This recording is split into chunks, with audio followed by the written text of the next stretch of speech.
ભરૂચની ધરતીના એ જ સૌભાગ્યશાળી મુક્તો છે કે જેને 9 મહિના પહેલાં હરિપ્રબોધમ યુવા મહોત્સવમાં નિમિત્ત બનવાનું સદભાગ્ય પ્રાપ્ત થયું હતું. આ એ જ મુક્તો છે કે જેને દિવસ રાત જોયા સિવાય અનુપમ પ્રભુ ભક્તિ અને ગુરુ ભક્તિ અદા કરી હતી, જેના ફળ સ્વરૂપે હરિપ્રબોધમ યુવા મહોત્સવના ભૂતોના ભવિષ્યથી ઉજવાઈ ગયો હતો. આ એ જ જીવન મુક્તો છે કે જેને પોતાનું કશું જ વાલું રાખ્યું નહોતું. ધન ધામ કુટુંબ પરિવાર સર્વાંગી સમર્પિત થઈ જઈને અદ્ભુત ગુરુભક્તિ અદા કરી હતી. આ એ જ જીવન મુક્તો છે જેને પોતાના પ્રાદેશિક સંત હરિશરણ સ્વામી અને મિલિંદભાઈ સાથેના વચને સરળતા સેવીને એક અનુપમ આદર્શ પૂરો પાડ્યો હતો. એવા જીવન મુક્તના દર્શન કરીને ખરેખર દિલથી ખૂબ આનંદ થયો. હમણાં જ ખૂબ સુંદર કલ્ચરલ પ્રોગ્રામ થયા. નાના નાના ભૂલકાઓએ અદ્ભુત સ્વાગત નૃત્ય કર્યું. ગુરુને રીઝવવા માટેનો ખૂબ અનુપમ પ્રયાસ કર્યો. એની સાથોસાથ જે નૃત્યની સાથે સાથ નાટિકા સંવાદ રજૂ થયો. ખૂબ સુંદર મેસેજ ગિવિંગ સંવાદ હતો. નેગેટિવિટીની જેલમાંથી મુક્ત થવાનો એક સાચો રાજમાર્ગ આપણને બતાવવામાં આવ્યો. પોઝિટિવિટીમાં ડૂબવા માટેનો સાચો રાજમાર્ગ બતાવવામાં આવ્યો. એના માટે ગુણગ્રહણ કરીને સાચા આત્મા ગુણ સ્વીકારીને નેગેટિવિટીના પ્રભાવમાંથી મુક્ત થવાની ખૂબ સુંદર વાતો આ સરસ રીતે એ ડ્રામામાં રજૂ કરવામાં આવી. એ જીવન મુક્તોને ખરેખર જેટલા દંડવત પ્રણામ કરીએ ને એટલા ઓછા છે. એટલે ઘણા બધા સમય પહેલાં સ્વામીજીએ બહુ સુંદર વાત કરતા હરિપ્રસાદ સ્વામીજીએ એક વખત બહુ સુંદર વાત કરી હતી. પોઝિટિવિટીની વાત કરતા હરિપ્રસાદ સ્વામીજીએ બહુ સુંદર વાત કરી હતી કે તમારું અંતર એ કોઈ ડસ્ટબિન નથી. ગમે તે વ્યક્તિ આવી અને એમાં કચરો ઠાલવી જાય. અને એ જ વસ્તુ જુદી રીતે ગુરુ હરિપ્રબોધ સ્વામીજીએ વાત કરતા બહુ સુંદર વાત કરી હતી કે આપણે હંમેશા દરેકમાંથી ગુણ લેતા શીખો. જેમ જેમ ગુણ લેતા જઈશું તેમ તેમ તમારું જીવન સફળ થતું જશે. દરેકમાંથી પોઝિટિવિટી લઈશું તો તમારું જીવન ક્યારેય સફળ થઈ જશે, કલ્પનામાં પણ નહીં આવે. જે વસ્તુ આપણને નાનકડા સંવાદ દ્વારા આ બધા ભૂલકાઓએ આપણને સમજાવવામાં આવી. એટલે હરિપ્રસાદ સ્વામીજી પાસે 4-5 મુક્તો ખાનગી કરવા માટે આવ્યા. અને એમાંના એક ભક્તરાજ જેને વર્ષો પહેલાં અમરીશની દીક્ષા પણ લીધી હતી અને એને સ્વામીજીને વિનંતી કરતાં કહ્યું હતું કે સ્વામીજી 20-20 વર્ષના વાણા વહી ગયા. તમે કહો છો બી સેવા ભક્તિ કરું છું, તમે કહો છો એવું જીવવા માટે હું નંબર પ્રયાસ કરું છું, પણ 20 વર્ષથી અંતરમાં શાંતિ નથી. ત્યારે આજે જે મેસેજ આપણને સંવાદ દ્વારા રજૂ કરવામાં આવ્યો એ મેસેજને જ સાચી ચરમસીમાં લઈ જવાય ને આપણી આઈ ઓપન કરી દે એવી વાત કરતાં હરિપ્રસાદ સાહેબ બહુ સુંદર વાત કરતાં કહ્યું હતું કે 20-20 વર્ષથી તમે સત્સંગ કરો છો, અંતરમાં શાંતિ નથી. એનું કારણ એટલું જ છે કે તમે મોરસની સાથે ખાંડની સાથે રેતી ફાંકો છો. પોઝિટિવિટીની સાથે નેગેટિવિટીના પ્રભાવમાં તમે જીવન જીવો છો, જેના ફળ સ્વરૂપે તમારા હૈયા વિશે શાંતિ થતી નથી. હૈયામાં શાંતિ પામવાનો એક જ માર્ગ છે અને એ માર્ગ છે પોઝિટિવિટી. શાંતિ પામવાનો એક જ માર્ગ છે ગુણગ્રાહક દ્રષ્ટિ. આપણે ધીમે ધીમે ધીમે ધીમે ધીમે ધીમે એ તરફ સાચી યાત્રા કરવા માંગે. જેમ જેમ પોઝિટિવિટીની યાત્રા કરતા જઈશું તેમ તેમ અંતરમાં શાંતિ થતી જશે. અંતરમાં શાંતિ થશે એટલે ધીમે ધીમે ધીમે ધીમે ભગવાન તરફ કેવી યાત્રા થશે એની પણ આપણને કલ્પના નહીં આવી શકે. આજે ચારેય બાજુ કેવી વિષમ પરિસ્થિતિ સમાજમાં છે, આપણે કલ્પનામાં પણ ન કરી શકીએ એવી વિષમ પરિસ્થિતિમાંથી આપણે પસાર થઈ રહ્યા છે. અત્યારનું ચારેય બાજુનું વાતાવરણ વિચાર કરીએ તો આપણે કલ્પના ન કરી શકીએ એવી પરિસ્થિતિ છે. ક્યારે કેવો બોમ્બાર્ડમેન્ટ કયા દેશ પર ક્યારે થઈ જાય એની કલ્પના પણ નથી આવતી. ધરતીનો સેફેસ્ટમાં સેફેસ્ટ દેશ કહેવાતું એવું દુબઈ, એની પર ક્યારે કઈ બાજુથી એટેક થઈ જાય એને ખબર નથી પડતી. ધરતી માટેની કેટલી બધી મલ્ટીનેશનલ કંપનીઓના હેડક્વાર્ટર્સ ત્યાં હતા. અમારે એક ત્યાં ખૂબ સારા મિત્ર છે, બહુ મોટા શેખ છે. એના ફાધરે આખી યુએઈની સિક્યુરિટી સિસ્ટમ ડેવલપ કરી હતી. એ પોતે અત્યારે તમામ ત્યાંના જેટલા એસપી લેવલના માણસો હશે, કમિશનર લેવલના માણસો હશે, આઈજી લેવલના માણસો હશે કે ડીવાયએસપી લેવલ કે પીઆઈ લેવલના માણસો જેની એપોઇન્ટ કરે છે એ વ્યક્તિ સ્વામીજીના દર્શન કરવા માટે આવ્યા હતા. અમારા ખૂબ સારા મિત્ર છે. એને વાત કરતાં બહુ સુંદર વાત કરી હતી કે ભગવાનની કૃપા એવી છે કે કોઈ પણ ક્રાઇમ કરવા માટે યુએની ધરતી પર કોઈ પણ વ્યક્તિ આવે 3 કલાકમાં એ ક્રાઇમ કરે 3 જ કલાકમાં એને પકડી રાખીએ અમે એમ કહીને આખી સિસ્ટમ જે એ લોકોએ ડેવલપ કરી છે ને એની એટલી બધી અદ્ભુત વાતો કરી, આપણી આંખમાં હર્ષના આંસુ છે એવી વાતો કરી.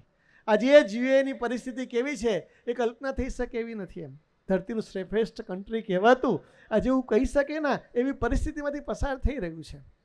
ઈરાન અને અમેરિકાના વોરની કેવી પરિસ્થિતિ છે આપણે બધા જ દરરોજ ટીવી પર જોઈએ છે અને અનુભવી રહ્યા છે.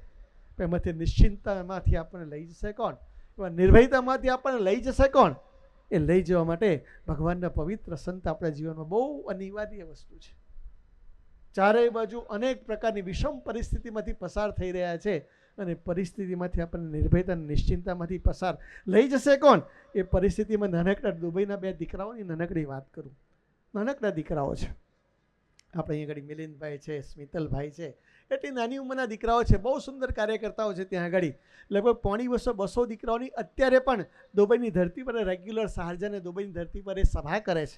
એ દીકરાઓ આ બધું જબરજસ્ત યુદ્ધ ફાટી નીકળ્યું એ પરિસ્થિતિમાં જબરદસ્ત બોમ્બાર્ડમેન્ટ થતું હતું એટલે મને વિચાર આવ્યો કે ત્યાંના ભક્તોને આપણે ખબર તો પૂછે કે કેવી પરિસ્થિતિ છે, તમારે ઇન્ડિયા છોડીને પાછા આવી જવું પડે એવી પરિસ્થિતિ છે કે પાછા આવી ગયા છો, તમે બધા સેફ અને સિક્યોર છો કે નહીં, એ ભાવનાથી પૂછવા માટે ફોન કર્યો.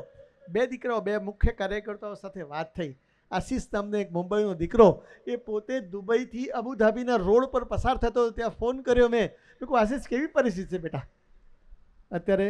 તો કે એકદમ શાંતિ છે, આનંદ છે કે છે. મેં કીધું તું ક્યાં જઈ રહ્યો છે? ગાડીમાં એવું લાગે છે અને ત્યાં આગળ યુદ્ધ ફાટી નીકળ્યું છે. હમણાં જ ગઈકાલે ત્યાંના ઇન્ટરનેશનલ એરપોર્ટ પાસે બોમ્બાર્ડમેન્ટ થયું હતું, સિટી બેંકના હેડક્વાર્ટર પર બોમ્બાર્ડમેન્ટ થયું હતું. બધા સેફ ને સિક્યોર તો છો ને? કે ઉભા રહો, ચાલુ રાખો કે છે.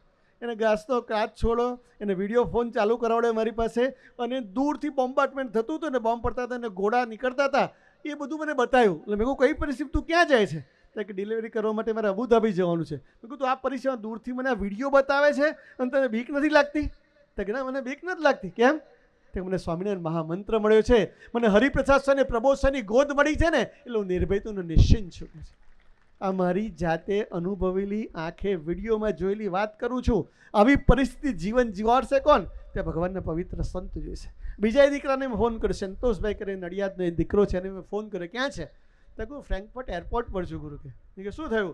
કેમ ત્યાં ગયો હતો? તો કે બિઝનેસને એક કામ માટે એક સારું ડીલ મળતું તો ફ્રેન્કફર્ટ એરપોર્ટ પર હું ગયો છું. ક્યારે પાછા આવવાને દુબઈ? તો કે આવું હતું પણ ત્યાંની એરસ્પેસ બંધ થઈ ગઈ છે. હમણાં જ કંઈ ગઈકાલે ત્યાં આગળ કે બહુ મોટું બોમ્બાર્ડમેન્ટ થયું છે એટલે બધું બંધ કરી દીધું છે, એટલે 4 દિવસ સુધી ઓપન થાય એવી પરિસ્થિતિ નથી કે એટલે હવે શું કર્યું વિચાર કરતો ને તમારો ફોન આવ્યો. મેં કહ્યું શું ડિસાઇડ કર્યું? તો કે એવો મને વિચાર આવે છે કે તાત્કાલિક હું ઇન્ડિયા આવી જાઉં. 4 દિવસનો રજા છે મારે, ફરજિયાત છે 4 દિવસે રજા કે અહીંયા રહી અને હું જિંદગી ગુજારું એના કરતાં 4 દિવસ આવું, ઠાકોરજી અને સંતોના સાનિધ્યમાં આત્મીય વિદ્યાધામમાં રહું, પ્રભુશ્રીના દર્શન કરું, સંતોના સમાગમ કરું, 2-4 સભા ભરું તો મારું જીવન કેટલું ધન્ય અને કૃતાર્થ થઈ જાય. કે આવો વિચાર આવી પરિસ્થિતિમાં આવો કે એનો બિઝનેસ ખૂબ મોટું સેટઅપ છે ત્યાં આગળ, એની શું વ્યસ્ત પરિસ્થિતિ હશે, એની ફેમિલીની શું પરિસ્થિતિ, એની ચિંતા નથી.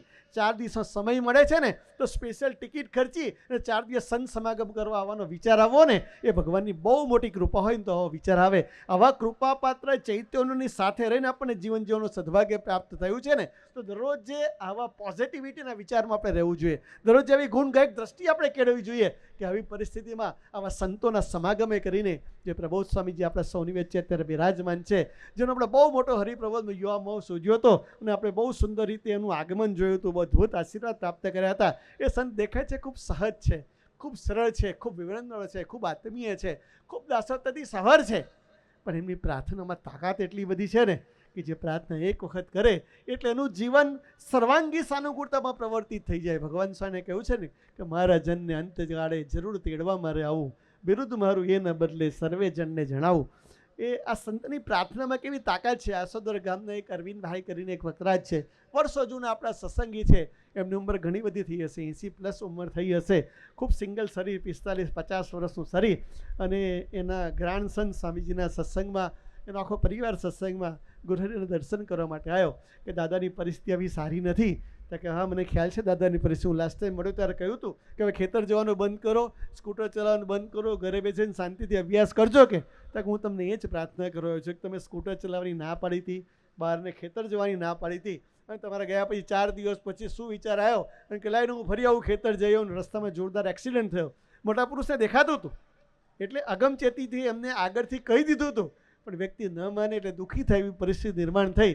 ભગવાન જીવના ગુના સામે ક્યારેય જોતા નથી. એ ગયા ને ચોકડી પાસે જ એને એક્સિડન્ટ થયો, ફ્રેક્ચર થઈ ગયું. હવેની પરિસ્થિતિ એવી છે કે 83-84 વર્ષની ઉંમર, ઓપરેટ થાય એવી પરિસ્થિતિ નથી, ડાયાબિટીસ છે અને ખૂબ એ બધી જ પરિસ્થિતિ હવે ખાટલામાં જ કરવી પડે એવી પરિસ્થિતિ છે. એટલે દીકરાઓ પ્રાર્થના કરતા કે સ્વામીજી કંઈક કૃપા કરો એમ.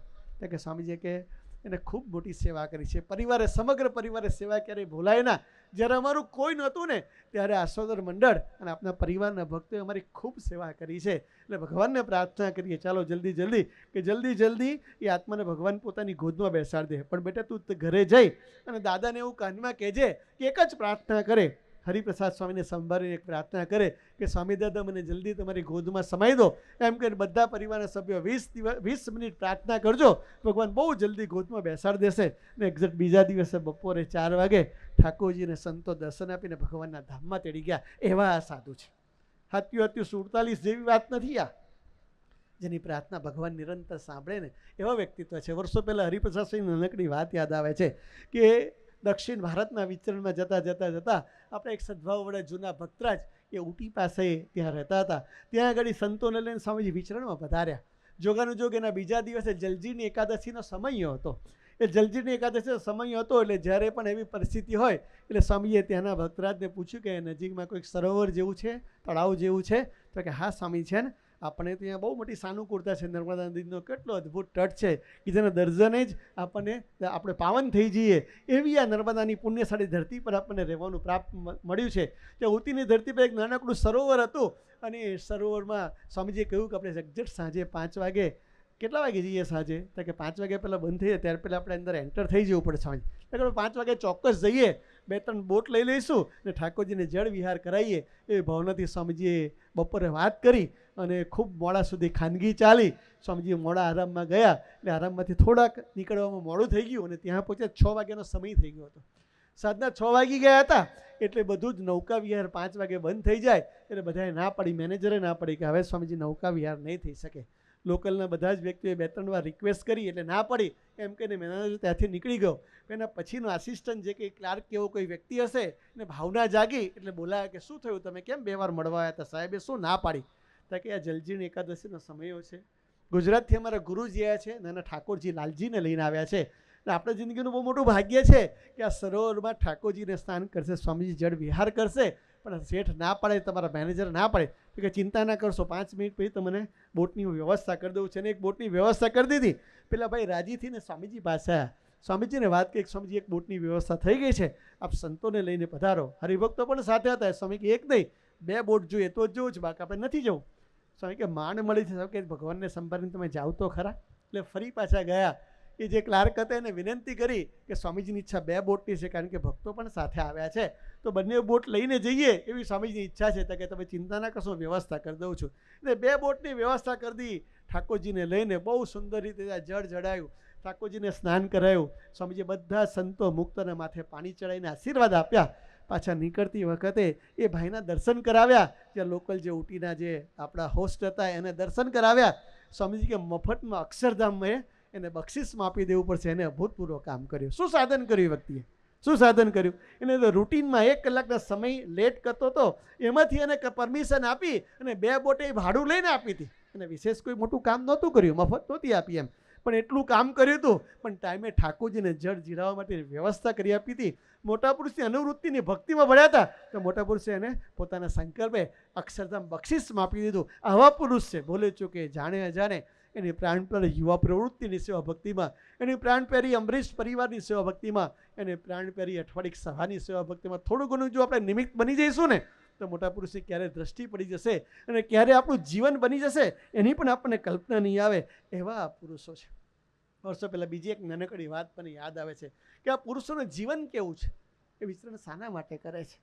હંમેશા આપણી આત્મની યાત્રા ભગવાન સન્મુખ ચાલે એના માટે નિરંતર આ પુરુષોનું વિચરણ હોય છે. હરિપ્રસાદ સાહેબ વર્ષોથી આ ધરતી પર અનેક વખત આવતા હતા. આ બાજુમાં જ સરસનું આત્મીય સંસ્કારધામ છે, એની મૂર્તિ પ્રતિષ્ઠાની વિધિમાં આપ સૌ ઘણા બધા મુક્તો પધાર્યા હશો અને એ વખતે સ્વામીજી આ મૂર્તિ પ્રતિષ્ઠા વિધિ કરી હતી એ પુરુષને આપણે અનેક વખત દર્શન કર્યા હશે.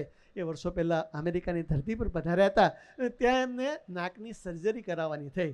બહુ ક્રિટિકલ સર્જરી હતી. નાકની સર્જરી પતાવ્યા પછી બહુ અદ્ભુત ડૉક્ટર હતા, સ્વામી સાથે ખૂબ પ્રીતિથી જોડાયેલું વ્યક્તિત્વ હતા. એને નાકની સર્જરી કર્યા પછી સ્વામીજીને પ્રાર્થના કરી કે વર્ષોથી સ્વામી તમારું જીવન હું જોઉં છું કે ભાઈ 3 થી 3 સુધી, બપોરના 3 થી રાતના 3 વાગ્યા સુધી, બપોરે 3 વાગ્યા પહેલાં ક્યારે આરામમાં જતા નથી, રાત્રે 3 વાગ્યા પહેલાં ક્યારે આરામમાં જતા નથી, સવારે 6 વાગ્યાથી આપનો દૈનિક ક્રમ ચાલુ કરી દો છો. આ સર્જરી કરાયા પછી મારી અંતરની પ્રાર્થના છે કે સ્વામી મેડિકલી અને મારી એક ભક્ત તરીકે, આપના દીકરા તરીકેની પ્રાર્થના છે કે 1 અઠવાડિયા સુધી આપ સંપૂર્ણ બેડ રેસ્ટ કરજો. આપણે દંડવત કરવાનો તો સવાલ જ પેદા નથી થતો, વિચરણ કરવાનો, પધરામણી કરવાનો તો સવાલ જ નહોતો, પણ સંપૂર્ણ બેડ રેસ્ટ કરજો એવું કહી અને સ્વામીજીને હોસ્પિટલની 2 દિવસ પછી રજા આપી. બીજે દિવસે રજા આપી અને સ્વામીજી ગાડીમાં બિરાજમાન થયા અને સ્વામીજી કોઈ ભક્તની અનંતના સંકલ્પે જીવવાની જિંદગાની હશે, કોઈ ભક્તની, કોઈ યુવાનની અંતરની પ્રાર્થના હશે, એ સ્વામીજી આગ્રહ રાખ્યું મારે કોઈ પણ ભોગે મંદિરે જવું છે. બધા જ સંતો સાથેના સ્ટાફના મુક્તોએ બહુ દિલથી પ્રાર્થના કરી કે સ્વામીજી આપણે મંદિર અત્યારે ન જવાય, આપણે 2 દિવસ પછી ચોક્કસ મંદિરે જઈશું. એટલે રુદ્રકાંતભાઈના ઘરે આરામમાં જવાનું છે, ડૉક્ટર સાહેબે ના પાડી છે. અત્યારે બધાને ખબર હતી કે સ્વામીજી ત્યાં જશે એ ઠાકોરજીને દંડવત કર્યા સિવાય રહી શકે નહીં.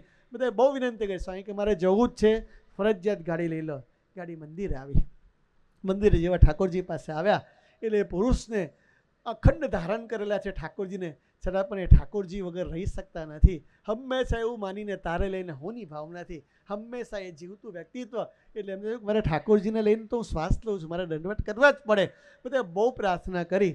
સ્વામીજી કે ના મારે દંડવત કરવા જ છે. અને સ્વામીજી જેવા દંડવત પ્રણામ ચાલુ કર્યા, બધાની આંખમાં આંસુ હતા કે સ્વામી આ પરિસ્થિતિમાં દંડવત પ્રણામ કરે છે.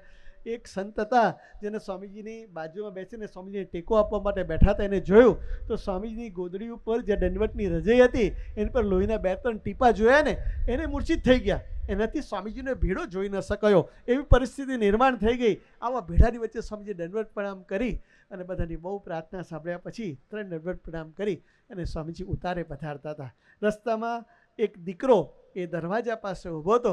ત્યાં સ્વામી સ્પેશિયલ એની પાસે પહોંચ્યા. સ્વામી કંઈક તારા એકલા માટે જ હું અહીંયા ગાડી આવ્યો હતો. ત્યારે તો બધાને સમજાયું કે સ્વામીજી મંદિરે કેમ આવ્યા હતા. ઠાકોરજીને દર્શન કરવા માટે તો આવ્યા હતા જ, ઠાકોરજીને દંડવત કરવા માટે આવ્યા હતા, પણ એ દીકરાનો સંકલ્પ હતો, દીકરાની પ્રાર્થના હતી. છેલ્લા 6 મહિનાથી એને એના પપ્પા સાથે ભયંકર યુદ્ધ ચાલતું હતું અને યુદ્ધ, માનસિક યુદ્ધ, પછી શાબ્દિક યુદ્ધમાં પરિણમ્યું. બંને આત્મીયતાનું એટલું બધું ભંગાણ થઈ ગયું હતું કે બંને સાથે નહીં રહી અને જુદા રહેવાનો સંકલ્પ કરી દીધો હતો. પણ સ્વામીજીને એને દિલથી પ્રાર્થના કરી કે સ્વામીજી જો મારી આજે પ્રાર્થના દિલથી સાંભળતા હશે, સ્વામીજીએ ખરેખર આત્મીયતા માટે આ ધરતી પર પધાર્યા છે અને મારા પપ્પા સાથે જ રહેવાનું એવું સ્વામીજીએ મને રાખવાનો અંતરનો દ્રઢ સંકલ્પ હોય તો સ્વામીજી મને આજે દર્શન આપે. એટલે સ્વામીજી સ્પેશિયલ એને દરવાજા પાસે ઊભો હતો તેની પાસે પહોંચ્યા હરિપ્રસાદ સ્વામીજી અને હરિપ્રસાદ સ્વામીની પાસે પહોંચીને એક લીટી કહી કે તારા માટે હું આવ્યો છું. કે પછી એક લીટી ગાડીમાં બેસતા બેસતા દીકરો ભેટી પડ્યો. સ્વામીજીને ધબ્બો માર્યો. વાર્તાલાપ ત્યાં પૂરો થઈ ગયો. પેલાની આંખમાં આંસુ હતા. સ્વામીજીને એક યોગીજી મહારાજના યુવકની સેવા ભક્તિ કરી એનો પરમ સંતોષ હતો. ત્યાંથી ચાલતા ચાલતા સ્વામી ધીમા જ એક લીટી એટલું બોલ્યા કે ભલે આ યુવકોની સેવા ભક્તિ કરતાં કરતાં મારું દેહ તૂટી ગયું, પણ એક યુવકનું જીવન, એનું હૃદય તો સમારાઈ ગયું ને. એ 2 પરિવાર આત્મીયતાથી જીવતું થશે ને, યોગીજી માજી અક્ષરધામમાં ખૂબ રાજી થતા હશે. આ સાધુઓનું જીવન છે. એ આપણા ડોલર કે પાઉન્ડ લેવા માટે આ ધરતી પર નથી આવતા. એનો મતલબ એવો નથી કે એને જરૂર નથી. એમ નવું હરિપ્રભુ ધામની રચના કરે છે તો કેવી પરિસ્થિતિમાં રચના કરે છે અમે આંખે જોઈએ છે અને તાજના સાક્ષી છે. 100% જરૂર છે, પણ એનો મતલબ એવો નથી કે એના માટે જે ધરતી પર આવે છે એ કદાચ આપણી સેવા ભક્તિ લેતા હશે ને આપણી લક્ષ્મી શુદ્ધ કરવા માટે લેતા હશે. કદાચ આપણી સેવા ભક્તિ લેતા હશે ને આપણા પ્રારબ્ધને ધોઈને ભગવાનના સાચા દીકરા બનાવવા માટે લેતા હશે. આપણને અંતરથી શાશ્વત સુખી કરવા માટે સેવા ભક્તિ લેતા હશે. બાકી આ સાધુ આમ સંકલ્પ કરે ને 100 સોનાના મંદિર 1 સેકન્ડમાં ઊભા કરી દેવા સાધુ છે, છતાં પણ આપણી પાસે સેવાની અપેક્ષા રાખે છે. એ ભગવાનની બહુ મોટી કરુણા સમજવી જોઈએ આપણે. બહુ મોટી કરુણા છે. પુરુષો દર્શન આપે છે ને એટલે વર્ષો પહેલાં અમારે એક મિત્ર, મને આ 2 લીટી છે પણ એ 2 લીટી ખૂબ ગમે છે. ઇન્દ્રજીત ગૌતમ કરીને આ કલેક્ટર હતા વડોદરાના. એ એક વખત આવવાનું નક્કી થયું, પછી વીસી આવી ગઈ સીએમ સાથેની, એટલે 2 કલાક લેટ આવ્યા. સ્વામીજી મિટિંગમાં હતા હરિધામ. એટલે સ્વામીજીએ મને કહ્યું 45 મિનિટ પછી હું તમને મળીશ. મેં કહ્યું ભલે. એટલે મારે ટાઈમ કિલ કરવાનો તો મારી પાસે ચોઈસ નથી. એક બાજુ કલેક્ટર હતા અને બીજી બાજુ કલેક્ટર સ્વામીજી હતા. એટલે એની આજ્ઞા લોપવાનો તો કોઈ સવાલ જ પેદા નહોતો થતો. એમ એટલે મેં કહ્યું સાહેબ હવે ઠાકોરજીના દર્શન કરતા કે ના હું તો સ્વામીજીના દર્શન. મેં સાહેબ સ્વામીજી પૂછશે ઠાકોરજીના દર્શન કરવાના. ઠાકોરજીના ઉપર દર્શન કર્યા, નીચે દર્શન કર્યા, બધા પ્રસંગો હું સમજાવું સ્વામી કે મારે કાંઈ સમજવું નથી, મને સ્વામીજી પાસે લઈ જાઓ. મેં કહ્યું સાહેબ આ ઇન્ડિયાની બેસ્ટ ગૌશાળા છે, આપણે ત્યાં તો જોવા જવું જ પડે. મેં કહ્યું ના સાહેબ તમે ગૌ પ્રેમી છે, તમારે નથી જવું. ગમે ત્યારે ટાઈમ પસાર કરતાં કરતાં છેક છેલ્લા 20 મિનિટ પછી હું ત્યાં લઈ ગયો. અને પછી કહ્યું સાહેબ કે કોફી પીવો? તો કે ના મારે કોફી પણ નથી પીવી, સ્વામીજીના દર્શન કરાવી દો.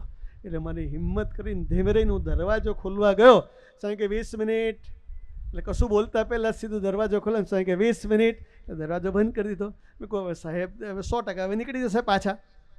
સ્વામીજીનો આદેશ હતો, કોઈ ચોઈસ હતી નહીં. એટલે પાછા જઈ આપણી ફૂટપટ્ટી કેટલી 6 ઇંચની ફૂટપટ્ટી, આપણે માઇક ચર્મચક્ષુથી આ મોટા પુરુષની પરાવાણીને કે જીવનને માપવા જઈએ કેવી રીતે મપાય? ના માપી શકાય. એની પરાવાણીનો તાકાત કેવી હોય એમ. જેવો હું એની પાસે જઈ અને હું એવું કહેવા જતો હતો કે 20 મિનિટ, એટલે મને એવું થયું કે સાહેબ કે સારું હું ફરી મળવાય છે એમ કરી ઊભા જ થઈ જશે, અડધી વાત સાંભળીને ઊભા થઈ જશે. એવા મારા લૌકિક કેલ્ક્યુલેસ હતા, મનબુદ્ધિના કેલ્ક્યુલેન્સ હતા. હું જેવો સાહેબ પાસે પહોંચ્યો, મેં કહ્યું સાહેબ 20 જ મિનિટમાં સ્વામીજી દર્શન આપે છે, તો ખુશ થઈ ગયા. મેં કહું આવું થયું, ખુશ થઈ ગયા સાહેબ? સાહેબે મને એક લીટી વાત કરીને એ મને અંતરદૃષ્ટિ થઈ. ભલે હું 12 વર્ષથી સાધુ હતો પણ મને અંતરદૃષ્ટિ થાય એવી વાત સાહેબે કરી, જે આપણને બધાને અંતરદૃષ્ટિ કરાવી વાત હતી. એ સાહેબ કે બેસો સ્વામી કે એક નાનકડી વાત કરું કે મને એક વસ્તુ વાંચવામાં કે સાંભળવાની તો મને એક્ઝેક્ટ યાદ નથી, પણ એમને કહ્યું કે હજારો જન્મના સુકૃત ભેગા થાય, હજારો જન્મના પુણ્ય ભેગા થાય તો આવા તીર્થસ્થાનમાં આવવા મળે. લાખો જન્મના સુકૃત કે પુણ્ય ભેગા થાય તો ઠાકોરજીના દર્શન આપે અમને કરાયા, એ દર્શન કરવાનું સદભાગ્ય મળે. અને કરોડો જન્મના પુણ્ય ભેગા થાય ને તેમાં પ્રાણ પ્રતિષ્ઠા કરવાવાળા આવા પુરુષના દર્શન કરવાનું સદભાગ્ય પ્રાપ્ત મળે. એ પુરુષના દર્શન મને 20 મિનિટમાં થઈ જાય છે. કેટલો મોટો ભાગ્યશાળી આત્મા છે. આવા પુરુષો આપણા સૌની વચ્ચે પધાર્યા છે. તો વિશેષ વાત ન કરતાં નાનકડી 2 વાત કરીને મારી સેવા ભક્તિ પૂર્ણ કરું. હમણાં સ્વામીજી 6 દેશની યાત્રા કરીને 15 દિવસ પહેલાં જ આવ્યા છે. 4 ટાઈમ ઝોન બદલીને આવે છે. એટ ધ એજ ઓફ 73 મારા ડૉક્ટર મિત્રો અહીંયા આગળ બેઠા છે. 4 ટાઈમ ઝોન બદલાયા હોય. એક દિવસ આવ્યા પછી એમને એક દિવસ આરામ કર્યો નથી. અમારા સ્ટાફની સભાઓ મિટિંગો પતાવી અને 5 દિવસ સુરત જઈ આવ્યા અને ત્યાંથી સીધા અહીંયા આગળ ભરૂચ અને અંકલેશ્વરની યાત્રાએ પધાર્યા છે. એ 6 દેશની યાત્રા આપણને એવું કે Australia, New Zealand, Singapore, Fiji, Bangkok, હોંગકોંગની યાત્રા કરી આવ્યા. કેટલું સંતો તો દિલા લહેર હશે એમ. ત્યાં આગળ 73 વર્ષની ઉંમરે 6 દિવસની યાત્રામાં 422 પધરામણીઓ કરી છે એમને. 422 પધરામણીઓ કરી, 40 જેટલી મિટિંગો કરી હશે અને 36 સભાઓ કરી છે. શાના માટે આ પુરુષો આવી તપસ્યા કરે છે? કે વિખૂટા પડી ગયેલા, ભૂટેલા ભટકેલા આત્માઓ છે એ સાચા ભગવાન તરફ યાત્રા કરતા થઈ જાય. એને સાચો યાત્રાનો રાજભાગ અક્ષરધામનો પકડાઈ જાય ને એટલા માટે આ પુરુષો એ ધરતી પર યાત્રા કરતા હોય છે. હમણાં 5 દિવસ અમે સાથે જ હતા અને ખૂબ ગરમીની વચ્ચે ત્યાં આગળ સુરતની ધરતી પર સભાઓ હતી. 5 દિવસ સભાઓ હતી. એ 5 દિવસ સભાઓ તો હતી પણ સુરતના આવા ટ્રાફિકની વચ્ચે 5 દિવસ મને 98 પધરામણીઓ કરી. 100 થી 125 વ્યક્તિઓની ઇન્ડિવિજ્યુઅલ મંદિરને ખાનગી કરી. એ પુરુષોએ આવી તપસ્યા કરી અને આ પુરુષ આપણા સૌની વચ્ચે પધારે. શાના માટે? કે આપણને સાચો અક્ષરધામનો અર્ચી માર્ગ પ્રાપ્ત થાય. એ અક્ષરધામનો અર્ચી માર્ગ પકડાવવા માટે આ ધરતી પર આવ્યા છે. અને એના માટે એની 2 જ નાનકડી શરત છે કે હમણાં જ આપણને સૌને અહીં હારવિધિ વખત દર્શન થયા છે અને ઘણી બધી વખત આપણા ઘરે પણ આવ્યા હશે એવા અમારા સૌનાય આદર્શ સંતવર્ય પૂજ્ય હરિશરણ સ્વામીજી, જેઓને અહીંયા આગળની સ્વામીજીએ જવાબદારી સોંપી છે. એના પ્રાદેશિક સંત છે. એ પોતે કેટલું બધું અભ્યાસ કરેલા છે એ તો બરાબર છે. કાર્ડિફ યુનિવર્સિટીના પ્રોફેસર હતા એ તો બરાબર છે. પણ છેલ્લા 5-7 વર્ષની જર્નીમાં લંડન મારે ત્યાં જવાનું સદભાગ્ય પ્રાપ્ત થતું હતું. ખૂબ બ્રાઇટ કેરિયર થાય એવી પરિસ્થિતિ હતી. ત્યાંની પરિસ્થિતિમાં 2-2 લાખ પાઉન્ડ પર એને મળી શકે એવી સહજતાથી પરિસ્થિતિ અને ગ્રેજ્યુએટ ખૂબ આગળ વધી શકાય એવી પરિસ્થિતિ હતી. પણ એ જીવનનું ધ્યેય એટલું બધું સ્પષ્ટ હતું કે આટલા બધા વર્ષોથી એમની સાથે રહ્યા. એમને ક્યારેય આંખ કોઈને આપી નથી. એ દિલથી માનતા કે મારી આંખ ભગવાનની છે અને ભગવાનના ભક્તોના દર્શન માટે છે. કાન કોઈને આપ્યા નથી. આપણે ગમે ત્યારે ગમે તેને કાન આપી દઈએ, ગમે તેવી વાતો સાંભળી લઈએ છીએ. જીભથી ગમે ત્યારે ગમે તેવી વાતો આપણે બોલી કાઢીએ છીએ. હંમેશા એને ભગવાનને ભક્તોના ગુણોવાદ સાંભળવા માટે અને બોલવા માટે પોતાના કાન વાપર્યા છે. એવું આદર્શ વ્યક્તિત્વ આપણી સાથે છે. એ જેને સ્વામીજીએ જવાબદારી સોંપી છે, જેની સાથે અડધો કલાક તમે બેસો ને ગમે તેવી નાસ્તિકતાને પડેલો હોય ને એ ઓછા થઈ જાય ને આપણે ભગવાન તરફ ચાલવા માટે કટિબદ્ધ થઈ જઈએ એવા સંતની આપણને ગોદ આપી છે. પ્રબોધ સ્વામીજીની પહેલી એક નાનકડી શરત એવી છે કે આવા હરિશરણ સ્વામીજી એવા સંત અમારા મિલિંદભાઈ કદાચ કોઈને નેગેટિવિટી અને પોઝિટિવિટીની યાત્રા કરાવી હોય તો હરિશરણ સાંઈની 15 મિનિટ બેસે ને તો 100% મળદું પણ ઊભું થઈને પોઝિટિવ યાત્રા કરવા માંડે અને અમારા મિલિંદભાઈ સાથે બેસે ને તો એ પછી મરણીયો જંગ ખેલા લોયા 3 પ્રમાણે ભગવાનને સંતને તે શું ના થાય ને એવું ફના થઈ જાય અને કુરબાન થઈ જવા માટે કટિબદ્ધ થઈ જાય. આવા બે માવતરોની આપણને ગોદ આપી છે. એની સાથે નિરંતર દોસ્તી વધારીએ, બસ એની સાથે મૈત્રી પિતેદાવના સંબંધ વધારીએ. આપણે ફોનને સ્ક્રોલ કરીશું, કોઈનામાં 500, 1000, 2000, 5000, 7000, 10,000 નંબર હશે, ઘણા બધા કોઈનામાં 15,000 પણ નંબર હશે. એમાંથી 2 નંબર વધારી દઈશું ને કે ઘણા બધા પાર્ટી પિકનિક સુધી લઈ જનાર બધા ઘણા બધા લોકો આપણને મળશે. એથી સુરત જમવા માટે લઈ જવા કે વડોદરા ફરવા માટે લઈ જનાર ઘણા બધા લોકો મળશે આપણને, 100% મળશે. બોમ્બે લઈ જનાર અને અમેરિકા સુધી યાત્રા કરનાર ઘણા બધા મિત્રો મળશે આપણને. પાર્ટી પિકનિક સુધી લઈ જવાના ઘણા બધા મિત્રો મળશે. પણ આ 2 મિત્રો એવા છે ને જે પ્રબોધ સાંઈની ગોદ સુધી પહોંચાડશે અને મને 100% વિશ્વાસ છે જેને ભગવાનને અખંડ ધારેલા છે એ આપણને ભગવાન સુધી પહોંચાડી દેશે. એવા સાધુ છે. અને બીજી નાનકડી એક શરત છે, અને શરત છે અઠવાડિક સત્સંગ સભા. કદાચ આ જ જગ્યાએ બહુ સુંદર હમણાં પેલો પેન્ડોલ બાંધીને બહુ વર્ષો સુધી અહીંયા આગળ સત્સંગ સભા થતી હતી. એવી રીતે હરિશરણ સાંઈને મિલિંદભાઈને વિનંતી કરીએ. ઘણા બધા મુક્ત લોકો છે કે જેને અદ્ભુત રીતે સમયની સેવા ભક્તિમાં નિમિત્ત બન્યા છે. એ બધા ભૂલકાઓની મારી નમ્ર પ્રાર્થના છે, 168 કલાકમાંથી 1 કલાક સત્સંગ અને ભક્તિ માટે કાઢશો ને તો ભગવાન સ્વામિનારાયણ આપણને અક્ષરધામમાં અંતવસે દર્શન દઈ અને તેડવા માટે કટિબદ્ધ થઈ જશે. એવા છે જેમ બલિરાજાને 3 પગલાંનું વરદાન માગ્યું હતું, એમાં 2 પગલાંમાં તો આખું બધું અહીંથી નીચેથી ઉપર બધું ભગવાને માગી લીધું અને 3જું પગલું પોતાના મસ્તક પર મૂક્યું અને બલિરાજા પાસે ભગવાન બંધાઈ ગયા હતા ને. એમાં અઠવાડિક સભા એવું એક માધ્યમ છે ને કે ભગવાન આપણી પાસે બંધાઈ જશે, આપણને અક્ષરધામનો સાચો અરજી માર્ગ આપી દેશે, અક્ષરધામના અધિકારી બનવા માટે કૃતનિશ્ચય થઈ જશે. એવા એ પુરુષ આપણા સૌની વચ્ચે બિરાજમાન છે. તો વિશેષ વાત ન કરતા ઠાકોરજીના શ્રીચરણો પ્રાર્થના કરીએ કે સ્વામીજી અમને હરિપ્રબોધ યુવા મહોત્સવની અભૂતપૂર્વ તક આપે, કરુણાઈ કરીને અમને સેવા ભક્તિ કરવાની આપી હતી. એ સેવા ભક્તિની તક અમારથી ગાંડી ગયેલી. થોડી ઘણી સેવા ભક્તિ થઈ હશે, કદાચ નહીં થઈ હોય, સમજણ સાથે થઈ કે અણસમજણ સાથે થઈ એ અમને ખબર નથી. કેટલું પુણ્ય ભેગું કર્યું કે એની સાથે સાથે કોઈની નેગેટિવિટી જોઈને પાપ ભેગું કર્યું અને અમે આમ જે નેગેટિવિટીની જેલ હતી, નેગેટિવિટીની જેલમાંથી અમને મુક્ત કરીને સાચામાં પોઝિટિવિટીથી હાલતા થઈએ. હરેક સંબંધવાળા ભક્તોના દિલથી ગુણ સ્વીકારતા થઈએ અને નિરંતર અક્ષરધામની યાત્રા કરી અમારા દેહ અને ઘરને મંદિર બનાવતા થઈએ. એવા રૂડા બુદ્ધિઓ આપ કરુણાએ કરીને આપો. આત્મીય સંસ્કારધામ જેવા તો ઘણા બધા સંસ્કારધામ થશે, પણ અમારા અંતરમાં આત્મીય મંદિર બને, ઠાકોરજી નિરંતર પ્રાણ પ્રતિષ્ઠા થાય, અને જાણ પડે 24 કલાક હરેક સેકન્ડ અમે જીવી શકીએ. રૂડો બુદ્ધિયોગ સ્વામીજી આપણને સૌને અનુગ્રહ કરીને પ્રદાન કરે. એ જ પ્રાર્થના. જય સ્વામિનારાયણ.